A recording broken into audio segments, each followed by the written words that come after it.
कहीं लग जाए आपकी जिंदगी में कि अब मेरा जीवन बहुत नरक सा निकल रहा है, बहुत कष्टमय निकल रहा है, ये बेलपत्री लेना। इस बेलपत्री के बीच वाले पत्ते पर पीला चंदन लगा लेना। कितना लगाना है?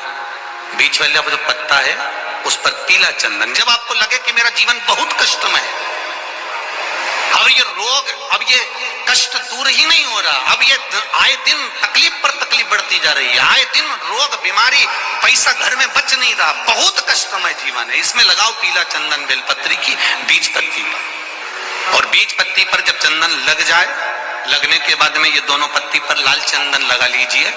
इन दोनों पत्ती के बीच में जो डंडी का भाग होता है, आपको कहा था, आपको स्मरण में होगा शायद, हमने जब बेलपत्री की महत्वता बताई थी तो उस बेलपत्री की महत्वता में कहा था ब्रह्मा विष्णु महेश ये तीन हैं, बोला था।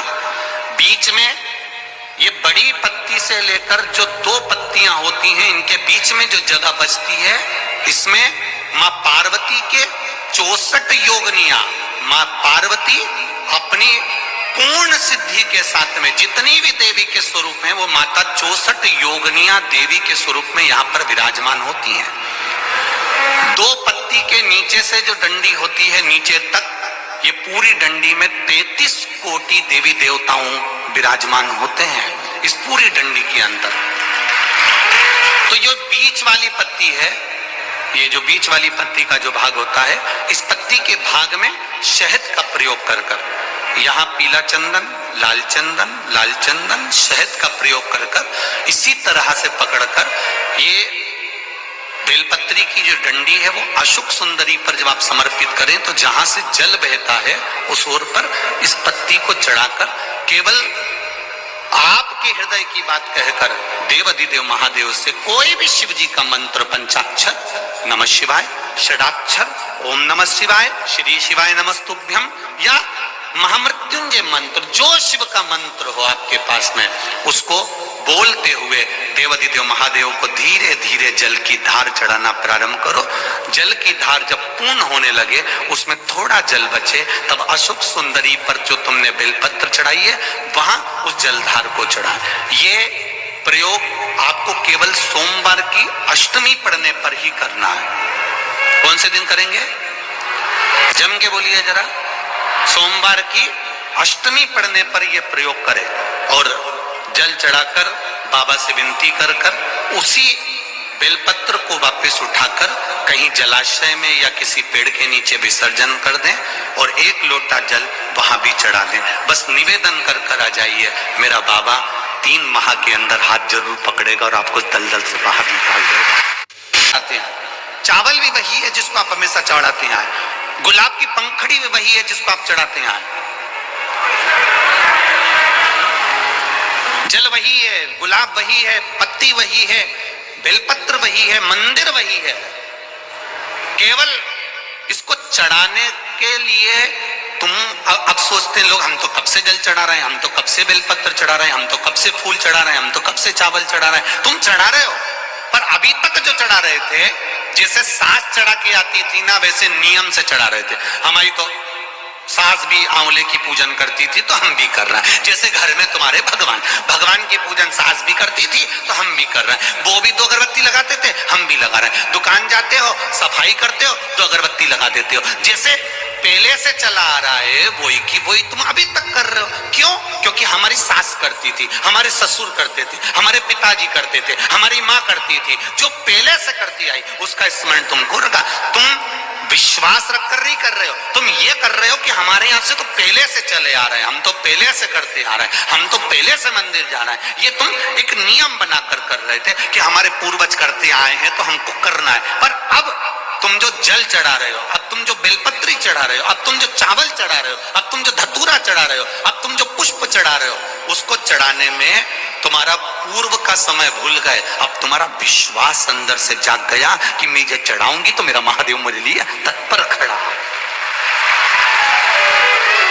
अब गया समय, अब तुम्हारा विश्वास जागृत हो गया। अब विश्वास की जागृतता, अब विश्वास की प्रबलता आ गई, अब विश्वास जागृत हो गया, भरोसा दृढ़ हो गया। और जब भरोसा दृढ़ हुआ, विश्वास जागृत हुआ, तब परमात्मा को मिलने में देरी नहीं। और अच्छे से समझो इस बात को, हमने शिव पर विश्वास नहीं करा तब तक ये मन भटकता रहा। किसी ने बताया वहां चले जाओ, वहां से ये काम हो जाएगा, वहां चले जाओ, वहां से ये काम हो जाएगा, वहां चले जाओ, वहां से ये काम हो जाएगा, वहां चले जाओ, वहां से ये काम हो जाएगा। अपन भटकते रहे। कोई कहता काल सर्प दोष है, कोई कहता वास्तु दोष है, कोई कहता पितृ दोष है, कोई कहता ये दोष है, कोई कहता वह दोष है। हमने जिंदगी भर सारे दोष निकाले, पर हम ये नहीं निकाले कि हमारे कर्म में क्या दोष है। हमने वास्तु दोष की पूजन कराई, पितृ दोष की पूजन कराई, काल सर्प दोष की पूजन कराई, पर अपना दोष भी तो मिटाओ कि हम पूर्व में जो कर कर आए हैं वो कटेगा कैसे। मकान का सीढ़ियां यहां से बनाओ, बाथरूम तोड़ो यहां से बनाओ, रसोई घर उधर बनाओ, हमने पूरा तोड़ दिया, उसके बाद भी सुख नहीं आया। हमने 4 बार जाकर पितरों की पूजन करा दी तो भी सुख नहीं आया। हमने काल सर्प दोष की पूजन करा दी तो भी सुख नहीं आया। फिर वो सुख क्यों नहीं मिल रहा? उसका एक कारण है, ये सब दोष तो बाद में है, पहले हमने पूर्व में जो कर्म करा था, किसी का दिल दुखाया होगा, किसी को कष्ट दिया होगा, वो दोष जो हमारे कर्म में लिखा हुआ है वो कोई पूजन से नहीं कटेगा, बस केवल कटेगा तो आपके भजन से कटेगा। आप करो भगवान की भक्ति, आप जितना भगवान का भजन करोगे, आप जितना कीर्तन करोगे, आपको स्वयं को करना पड़ेगा। मैं खाऊंगा मेरा पेट भराएगा, ये खाएंगे इनका पेट भराएगा, आप खाओगे आपका पेट भराएगा। भगवान की पूजन में तुम्हारा टच चल सकता है। पति पूजन करेगा, पत्नी टच करके बैठी रहेगी, ये तुम्हारी भगवान के पूजन में चल सकता है, पर कर्म काटने में टच नहीं चलता।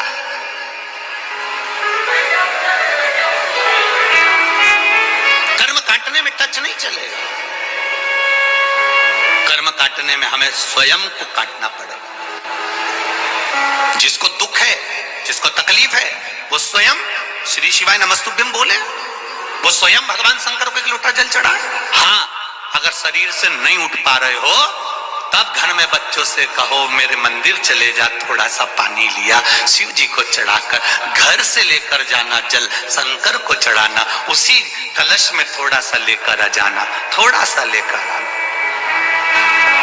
हम क्यों कहते हैं कि जिस लोटे को घर से लेकर जाओ, पानी भरकर लेकर जाओ, उसको मंदिर से खाली मत लाओ। शिव जी का चढ़ा हुआ जल भरे 2 बूंद लेकर आओ, पर लेकर आओ। क्यों कहते हैं? उसका कारण होता है, जब तुम मंदिर पे जल चढ़ाकर खाली लोटा लेकर आती हो, कोई अच्छे शुभ कार्य के लिए जा रहा होता है, तो आप खाली लोटा लेकर आएंगे तो अच्छा नहीं लगता, क्योंकि उसमें कहीं दोष उत्पन्न ना हो जाए। कोई अच्छे काम के लिए जा रहा है, आप जल चढ़ाकर लोटा जब लाओ, उसमें 2 बूंद भी अगर जल होगा तो तुम्हारा मुख देखकर अगर कोई कार्य के लिए निकल भी गया तो उसका कार्य सफल हो जाएगा,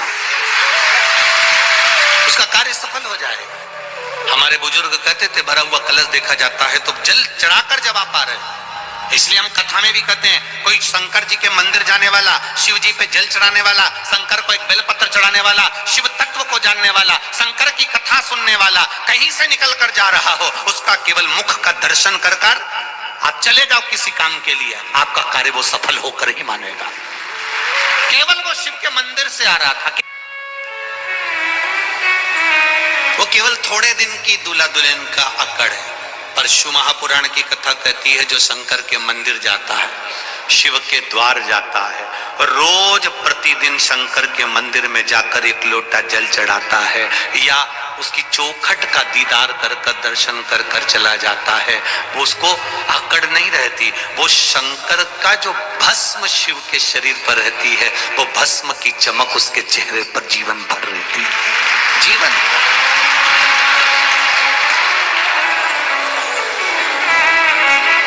मैंने तेरे ही भरोसे, ओ बाबा तेरे ही भरोसे, हवा बिच उड़ती जावांगी, बाबा डोर हथों छड़ी नामे कटी जावांगी, भोले मेरे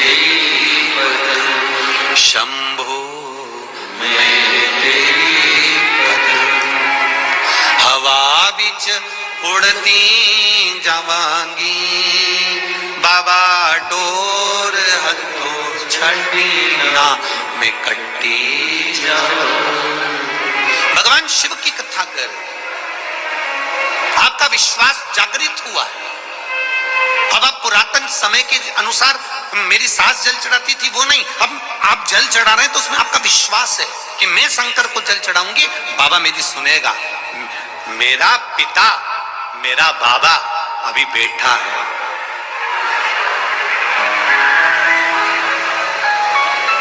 बोल बम का नारा है, जरा इतना धीरे नहीं, जरा दमदारी से बोल बम।